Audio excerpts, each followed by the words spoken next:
नमस्कार, जी न्यूज देख रहे हैं आप। मैं हूं आपके साथ पयुथी शशि। अफगानिस्तान पर तालिबान के सितम की हर एक तस्वीर हम आपको सिलसिलेवार तरीके से दिखा रहे हैं। अफगानिस्तान में तालिबान के पीछे सबसे बड़ा हाथ पाकिस्तान का था। ये बात भारत दुनिया को कई बार बता चुका है, लेकिन अब इसका सबूत भी सामने आया है। आपको अफगानिस्तान का एक वायरल वीडियो देखना चाहिए। इस वीडियो में आपको एक अफगान सैनिक नजर आ रहा है। सीनियर अधिकारी उस सैनिक से उसका हथियार देने को कह रहा है, लेकिन अफगान सैनिक ने अपने सीनियर अधिकारी को हथियार देने से इनकार कर दिया। ऐसी जानकारी है कि उसने अपने सीनियर से कहा है कि वो अफगानिस्तान का सच्चा सिपाही है और वो झुकेगा नहीं। और इसी के साथ पंजाबियों को अपने हथियार नहीं देगा। पंजाबियों से उसका मतलब पाकिस्तान से है, यानी यहाँ तालिबानी आतंकी अफगान का नहीं बल्कि पाकिस्तान का है। पाकिस्तान के आतंकी ही अफगानिस्तान पर कब्जा करने में शामिल हैं और ये सैनिक पाकिस्तान के आगे झुकने से मना कर रहा है। इस देशभक्त सैनिक का मानना है कि अफगानिस्तान में आज अगर तालिबान का राज कायम हुआ तो उसके पीछे यही पाकिस्तान है और पाकिस्तान के आगे झुकने वाला वो नहीं है।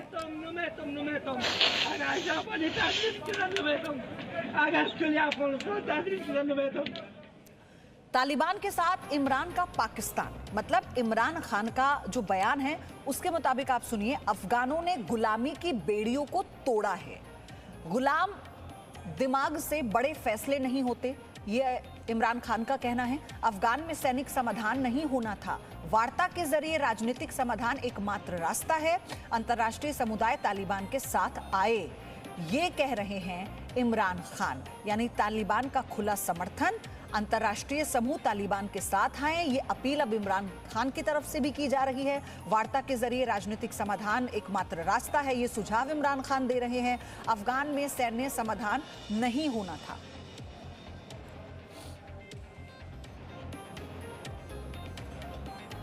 पाकिस्तान के प्रधानमंत्री इमरान खान का वो बयान आप सुनिए, जिसमें उन्होंने तालिबानियों को गुलामी की बेड़ियां तोड़ने वाला बताया था। जब आप किसी का कल्चर ले लेते हैं तो वो क्या आप करते हैं? आप बेसिकली ये कह रहे हैं कि वो कल्चर हमारे से ज़्यादा ऊंचा है। आप एक मुख्तलिफ कल्चर के गुलाम बन जाते हैं। जब आप ज़हनी गुलाम बनते हैं तो ये याद रखें, असल गुलामी से ज़्यादा बुरी ज़हनी गुलामी है। ज़हनी गुलामी की जंजीरें तोड़ना ज़्यादा मुश्किल होता है। जो अभी अफ़गानिस्तान में गुलामी की जंजीरें तो तोड़ दी उन्होंने, लेकिन जो ज़हनी गुलामी की जंजीरें वो नहीं टूटती। वो जो कपड़े पहनते हैं आपको वो पहनने पड़ते हैं, उनके सारे फैशन आपको अपनाने पड़ते हैं, क्योंकि आप समझते हैं वो बेहतर है आपसे। और कभी भी एक गुलाम बड़े काम नहीं कर सकता। तो पाकिस्तान को तालिबान का समर्थन कैसे भारी पड़ेगा, अब आपको ये समझना चाहिए। कब्जे से तहरीके तालिबान पाकिस्तान खुश है। पाकिस्तान में एक्टिव है तहरीके तालिबान। तहरीके तालिबान इमरान सरकार का विरोधी है। पाकिस्तानी तालिबान का जन्म अफगान तालिबान से हुआ। अफगान तालिबान और पाकिस्तानी तालिबान की एक ही सोच है। अफगानी और पाकिस्तानी तालिबान एक सिक्के के दो पहलू हैं। अफगानिस्तान जेल से फकीर मोहम्मद रिहा हुआ। पाकिस्तानी तालिबान का उप प्रमुख है फकीर मोहम्मद और पाकिस्तान पर कब्जा करना चाहता है फकीर मोहम्मद।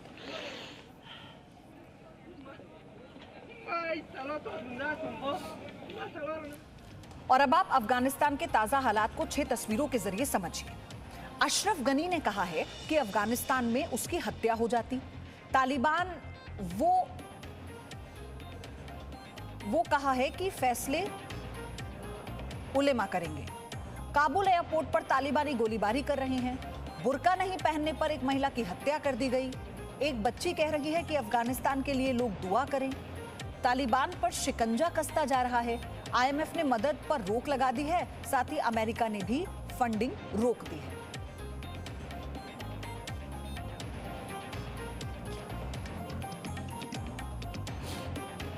इसी बीच पाकिस्तान ने आतंकी संगठन तालिबान के सदस्य मुल्ला मोहम्मद रसूल को 5 साल बाद जेल से रिहा कर दिया है। तालिबान को अफगान सेना से युद्ध के लिए हथियारों की मदद पाकिस्तान की खुफिया एजेंसी ISI ने की थी। हथियारों से भरे ट्रक अफगानिस्तान से वापस आए, पाकिस्तान के बॉर्डर पर जाते हुए देखे गए और माना यह जा रहा है कि अफगानिस्तान पर कब्जे के बाद ISI का मिशन पूरा हो गया है।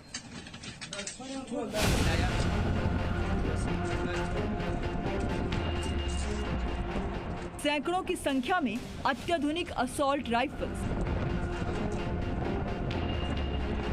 तालिबानी आतंकियों के हाथ लगे रिवॉल्वर और कारतूस, बम और बंदूक के दम पर आतंक फैलाने वाले तालिबानी आतंकियों के हाथ हथियारों का जखीरा लगा है। ये हथियार या तो अफगानिस्तान की सेना के हो सकते हैं या फिर अमेरिकी फोर्सेस के। दोनों ही सेनाएं अब अफगानिस्तान से जा चुकी हैं। एक जगह पर इतने ज्यादा हथियार पाकर तालिबानी आतंकी बेहद खुश हैं। तालिबान को अफगानिस्तान पर कब्जा कराने के लिए हथियारों की सबसे बड़ी मदद पाकिस्तान की खुफिया एजेंसी ISI ने की थी। भारतीय खुफिया एजेंसियों को पता चला है कि काबुल पर कब्जे के बाद से सैकड़ों की संख्या में हथियारों से भरे ट्रक अफगानिस्तान से पाकिस्तान की सीमा में जाते देखे गए।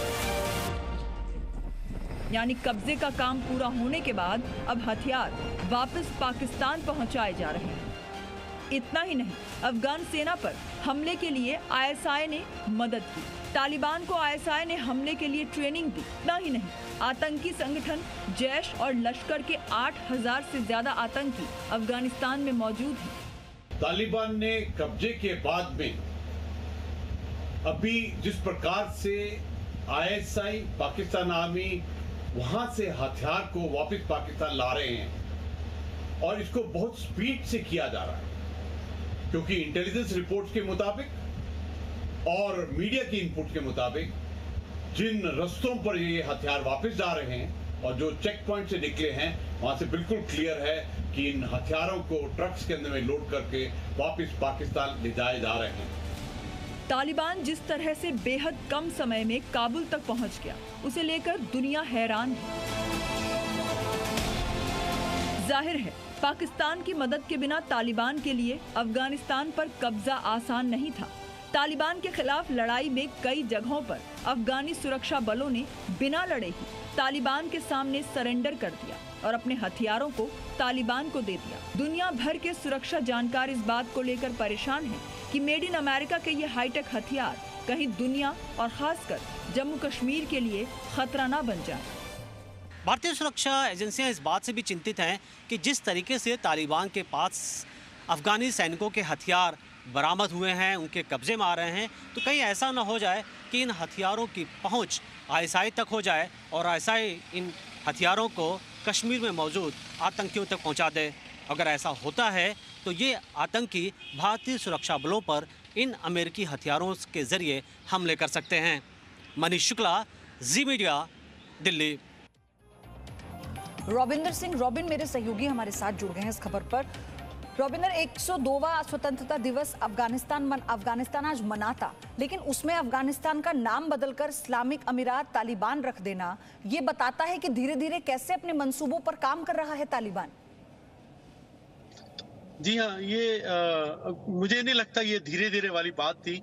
देखिए 15 अगस्त को वो आते हैं, आज 19 तारीख है, 4 दिन के अंदर वो इससे पहले अपना एक उदार चेहरा दिखाने की कोशिश करते हैं। एक वीडियो रिलीज करवाते हैं, वो बंदूक के नॉक पे होगी ये मैं मानता हूँ।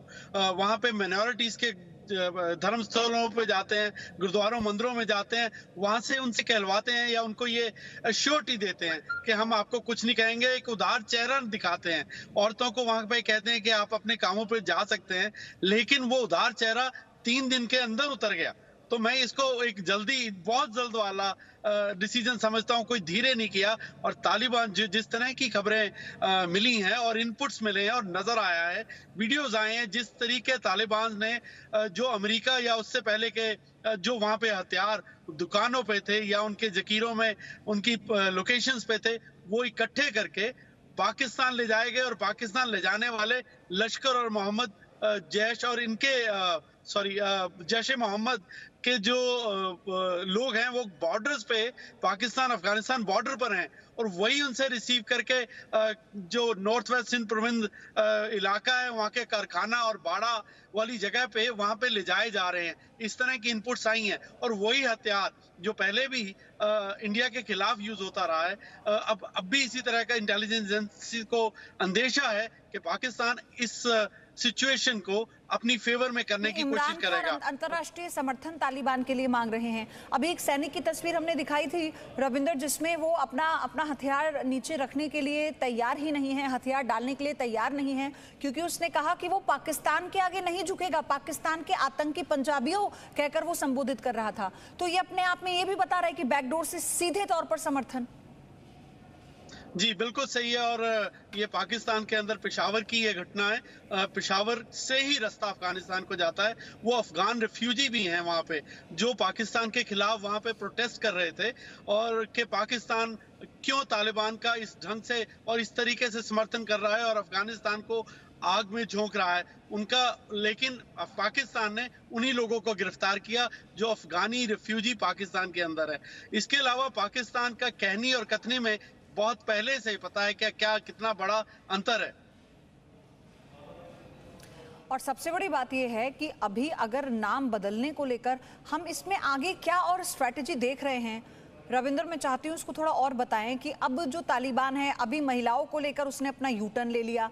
ब्यूटी पार्लर के बाहर महिलाओं की फोटो लगी थी, उस पर पेंट कर दिया कि किसी का चेहरा ना दिखे, वो बेनकाब हुआ। अब ये नाम बदल रहा है, अब आगे ये और क्या क्या करेगा, ये इसमें समय नहीं लेगा, ये बस अब एक्शन मोड में है। जी हाँ, ये दिख भी रहा है। और इससे पहले इस तरह की खबरें आ रही थी इससे पहले खबरें आ रही थी गुलबदन हिकमतयार और डॉक्टर अब्दुल्ला हामिद करजई ये तालिबान से इस तरह की एक कोलिशन बनाने की कोशिश कर रहे थे कि यहाँ पे एक इंटरिम गवर्नमेंट बने, ताकि जो अगर तालिबान पूरा कब्जा करके अपने नियंत्रण दिखा के दुनिया को दिखाना चाहते हैं तो इनको लगता था कि इन पे सैंक्शन लग सकती है, लेकिन तालिबान ने उस चीज की परवाह नहीं की। वो इंटरिम गवर्नमेंट या उन लोगों से दोबारा हाथ मिलाने की बात नहीं की। वो अपनी ही ताकत को दिखाना चाहता है। ये पहले 2 दिन उन्होंने उस बात में निकाले जब मुल्लाज दोहा से कंधार नहीं पहुंचे थे, अब वो वहां पहुंच गए हैं। प्रेस कॉन्फ्रेंस जो उन्होंने पहली की थी उससे बिल्कुल उलट सब डिसीजन लिए हैं, और अब मुल्लाज जिस तरीके से काबिज हो रहे हैं वहां पे, और वो जो उन्होंने महिलाओं के लिए बात की या उन्होंने माइनॉरिटीज को एश्योरेंस दी, वो सब हटा के, जहां तक मेरी इनपुट का सवाल है, जो माइनॉरिटीज के लोग वहां पे रह रहे हैं उनके पास जो अपने प्रोटेक्शन को लेके हथियार उन्होंने लिए थे वो सारे वापस ले लिए गए हैं। उनको ये भी कहा गया है कि आप गुरुद्वारा मंदिर या जो भी वहाँ पे धार्मिक स्थल है बोधिस के, वहां पे सफेद झंडा लहराया जाए। आपको याद दिलाऊं, हालांकि कुछ लोगों ने वहां पे अभी ये उनकी बात नहीं मानी है, लेकिन देर सवेर अपनी जान को देखते हुए हो सकता है रविंदर, महिलाएं भी उनके खिलाफ प्रोटेस्ट कर रही हैं और लोग भी हैं बड़ी संख्या में जो सड़कों पर उतरे, लेकिन उन पर गोलीबारी कर दी गई। तो फिर ये कह देना कि किसी भी तरह से आवाम को नुकसान नहीं पहुंचाया जाएगा, सबको वहां पर हम सुरक्षित रखना चाहते हैं, किसी पर कोई चीज थोपी नहीं जाएगी, तो ये बात तो सिर्फ कहने की थी, क्योंकि तस्वीरें वहां का सच बयां कर रही हैं। Presenting B News app available on Google Play and App Store. Download it now.